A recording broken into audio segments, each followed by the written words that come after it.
Welcome back.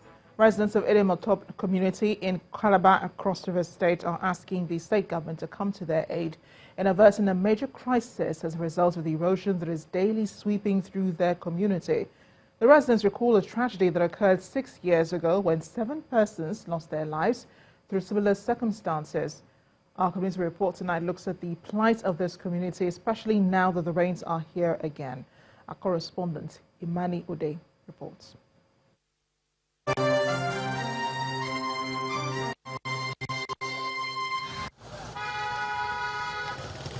Edim Otop is a community in Calabar municipality whose history dates back many years ago as a borough pit. Densely populated and covered by vegetation, it is said to have a population of over 3,000 inhabitants down the valley. We have properties, we have schools and churches very close to the Gully. If not controlled, I think we are going to have devastating situation. The area, which has suffered several degrees of erosion, has no access road for motor vehicles, thereby making mobility by car impossible. Investigation reveals that residents in this neighborhood began building without a proper refilling, which is gradually eating into the earth, leaving it prone to all forms of natural disaster. 6 years ago, tragedy befell this community, where 7 persons, including a heavily pregnant woman, were buried alive after a building collapsed on them. The community has since then been threatened by landslide due to intense rainfall in recent times. Access to potable water is also a major challenge for the community, who rely on this spring for its major source of water. We just want to wash our clothes, at times we use it to cook, but we don't drink it. When you want to get drinking water, it's either you buy pure water up there or you went inside or climb up to get the water from borehole so you can drink. Apart from that, there is no any source of water.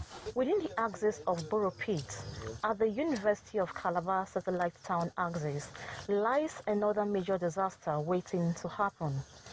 An erosion has eaten deep into the area. This retired civil servant narrates his ordeal in the face of the looming danger. And by the time I parked here, there was little or no gully, as you can see now. It was just a small gutter where tippers used to gut sand, and it was eroded, the foundation lost. And so that's where we are. We hope something will be done to salvage what is even remaining. Excavation of sand many years ago was identified as a major cause of this gully, whose footprints remain a nightmare and a death trap to residents.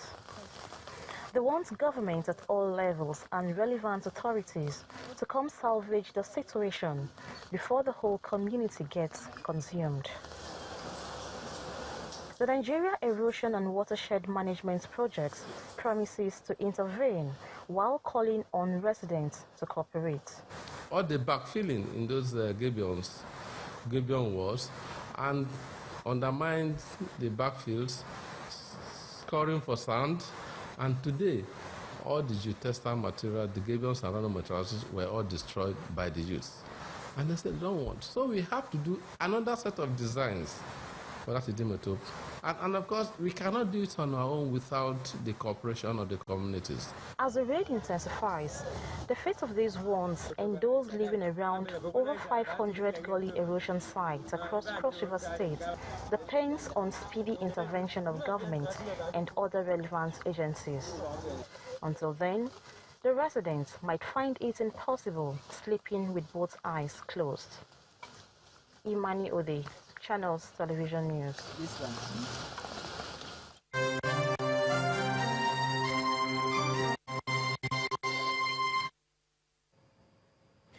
An interdenominational service has been held in honor of the late Olowo of Owo, David Victor Folagbade Olateru Olagbegi.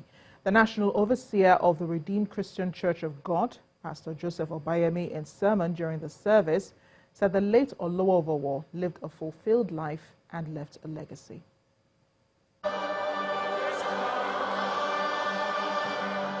Family members, dignitaries and religious leaders gather in the ancient town of Owo in Ondo State to bid farewell to the paramount ruler of the town, David Victor Folagbade Olateru Olagbegi.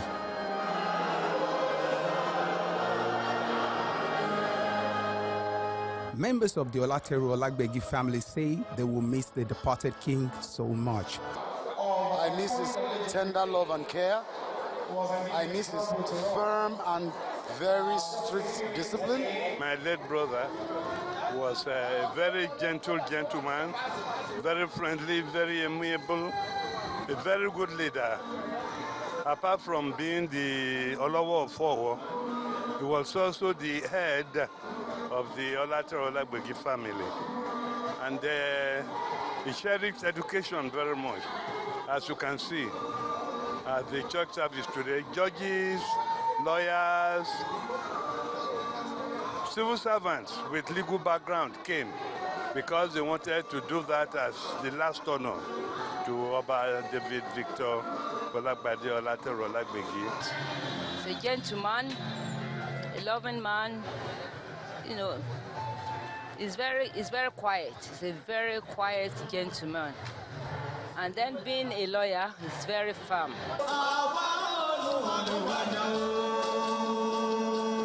Then the reception.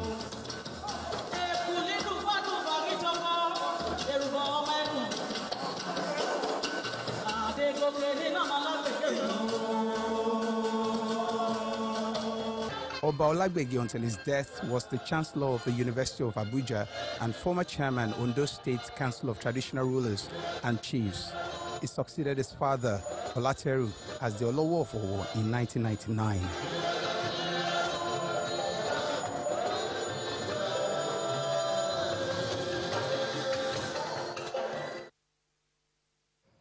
The Chief Judge of Adamawa State, Ishaya Banu, has warned prosecutors from applying the old penal code in the administration of justice. Justice Banu gave the warning at a one-day sensitization workshop for the justice sector administrators on the revised Adamawa State Penal Code Law 2018. The Adamawa Chief Judge, who was represented by Justice Nathan Musa, said defaulters would have their cases struck out.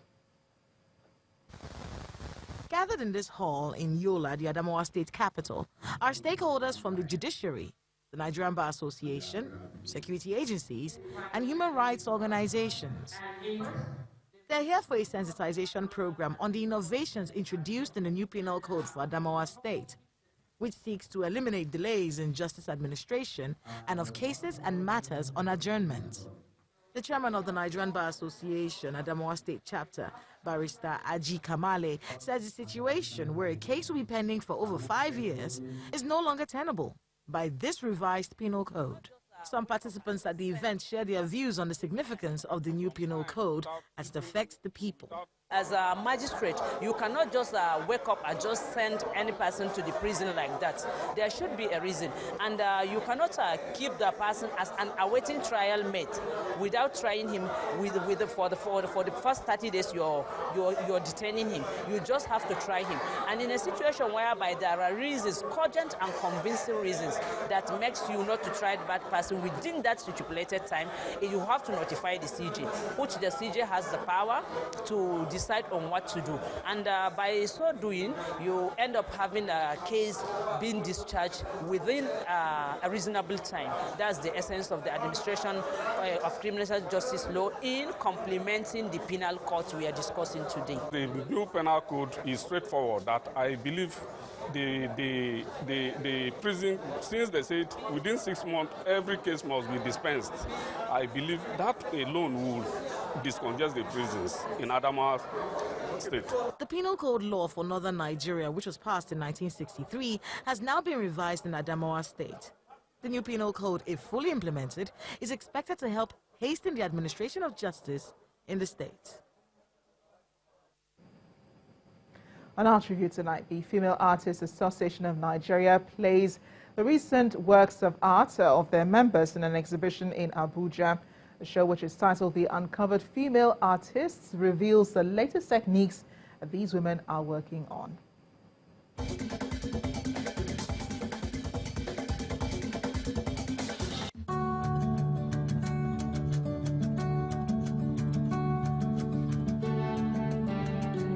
The Uncovered Female exhibition is their way of unleashing the potential of the young female artists.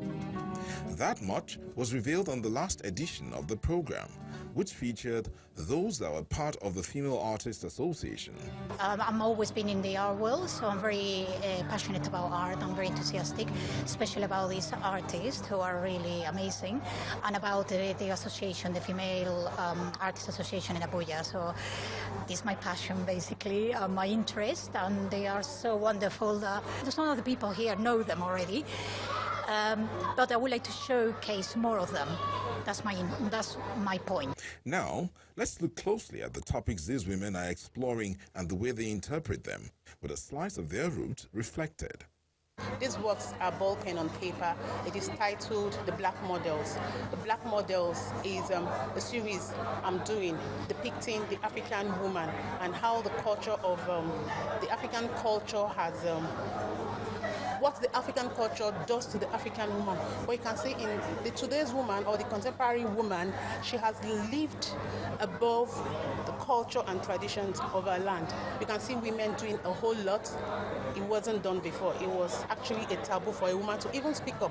But these days, women do a whole lot. So I missed all of this where, going above the way it used to be before. So this work, the motifs on the faces actually depict or signify the customs and traditions. Okay, but the African woman she has risen above all of, the shackles that used to put her down. Beyond the show, there are other plans in the can that will help give the women a voice and the necessary support that will allow them focus on their careers. The upcoming artists join the association, get, know what we're doing, be part of this exhibition. You can never do your thing alone, because if you go on by yourself, of course the men are going to make demands on you. So you stand with the association, work with the association. When you grow and you're strong enough to stand on your own, then you can go. So that's it. The Female Artists Association was born in 2001. The goal is to identify talented female artists and encourage them to live their dreams while using their skills to be the change they want to see.